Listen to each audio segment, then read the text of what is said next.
Hello viewers, mechatronics ল্যাবের পক্ষ থেকে সবাইকে স্বাগতম। আজকের ভিডিওতে আমরা জানবো ইমেজ সেন্সর সম্পর্কে। আজকের ভিডিওতে থাকছে ইমেজ সেন্সর কি, কেন ব্যবহার করব, এর প্রকারভেদ, দেখতে কেমন, এর পিন আউট এবং একটি ইমেজ সেন্সর কিভাবে কাজ করে, এই সমস্ত বিষয়ে আজকে আলোচনা করব। তো প্রথমে জেনে নিই ইমেজ সেন্সর কি। ইমেজ সেন্সর হলো একটি ইলেকট্রনিক ডিভাইস যা ইমেজ পিক্সেল শনাক্ত করতে এবং ডিসপ্লে ডিভাইসে তথ্য প্রদান করতে ব্যবহৃত হয়। এরপরে আমরা জানবো ইমেজ সেন্সর কেন ব্যবহার করব।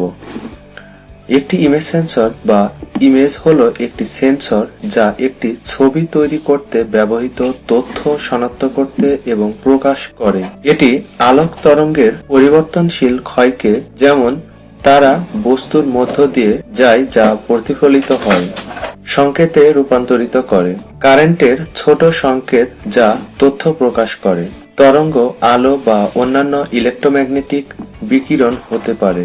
ইমেজের সেন্সরগুলো অ্যানালগ এবং ডিজিটাল উভয় ধরনের ইলেকট্রনিক্স ইমেজিং ডিভাইসে ব্যবহৃত হয়, যার মধ্যে রয়েছে digital camera, camera module, camera phone, optical mouse device, medical imaging সরঞ্জাম, নাইট ভিশন সরঞ্জাম যেমন তাপীয় ইমেজিং ডিভাইস, রেডার, সোনার এবং অন্যান্য ডিভাইস। প্রযুক্তির পরিবর্তনের সাথে সাথে ইলেকট্রনিক্স এবং ডিজিটাল ইমেজিং রাসায়নিক এবং অ্যানালগ ইমেজিং প্রতিস্থাপন করে। এরপরে জেনে নিব ইমেজ সেন্সর এর প্রকারভেদ। ইমেজ সেন্সর সাধারণত দুই ধরনের হয়ে থাকে, যেমন চার্জ কাপল্ড ডিভাইস সিসিডি এবং অ্যাক্টিভ পিক্সেল সেন্সর। প্রথমেই আমরা দেখে নিই ইমেজ সেন্সর দেখতে কেমন। এখানে একটি চার্জ কাপল্ড ডিভাইস সিসিডি দেখানো হয়েছে। এরপরে দেখে নিই অ্যাক্টিভ পিক্সেল সেন্সর। এবার আমরা অ্যাক্টিভ পিক্সেল সেন্সর এর পিন আউট গুলো দেখে নিব। সাধারণত অ্যাক্টিভ পিক্সেল সেন্সরের 48টি পিন আউট আছে। এরপরে আমরা জানবো ইমেজ সেন্সর যেভাবে কাজ করে।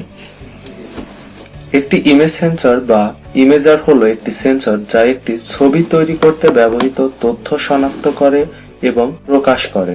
এটি আলোক তরঙ্গের পরিবর্তনশীল ক্ষয়কে, যেমন তারা বস্তুর মধ্য দিয়ে যায় বা প্রতিফলিত হয়, সংকেতে রূপান্তরিত করে। কারেন্ট ছোট সিগন্যাল যা তথ্য প্রকাশ করে। মূলত এভাবেই ইমেজ সেন্সর কাজ করে থাকে। তো ধন্যবাদ সবাইকে ভিডিওটি পুরোপুরি দেখার জন্য। পরবর্তী ভিডিওতে আবার দেখা হবে।